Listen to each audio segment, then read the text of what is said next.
இன்றைக்கி சீதாப்பழத்தில் பாயசம் செய்ய போகிறோம். அதுக்கு தேவையான பொருட்கள் ஏலக்காய் தூள், முந்திரி, பாதாம் சிறிதளவு எடுத்து வச்சுருக்கேன். சீதாப்பழத்துலேருந்து கொட்டை எடுத்துட்டு அந்த பழம் மட்டும் எடுத்து வச்சுருக்கேன்.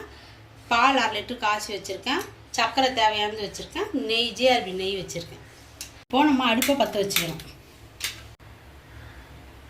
நெய் காஞ்சிடுச்சு. இப்போது முந்திரியும் பாதாமும் போட்டிருக்கோம். இப்போ முந்திரியும் பாதாமும் செவந்துடுச்சு. அந்த பழத்தோட இது எடுத்து இதில் ஊற்றுறோம். சீதாப்பழத்தோட இது அதை பார்த்து ஊற்றிடுங்க. நல்லா கிளற போகிறோம்.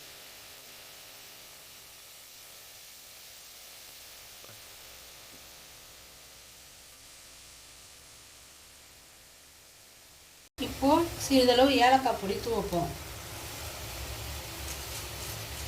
இப்போது பால் காய்ச்சி வச்சுருக்குதை நம்ம சேர்க்க போகிறோம்.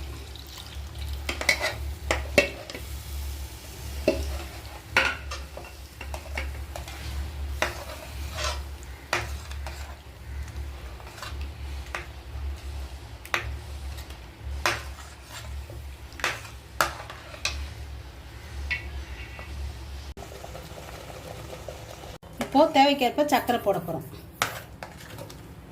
இப்போது சீதாப்பழம் பாயசம் ரெடி ஆகிடுச்சு. எப்படி இருக்குன்னு நீங்களும் வீட்டில் ட்ரை பண்ணி சாப்பிட்டு பார்த்துட்டு ஷேர் பண்ணுங்கள், லைக் பண்ணுங்கள், சப்ஸ்கிரைப் பண்ணுங்கள்.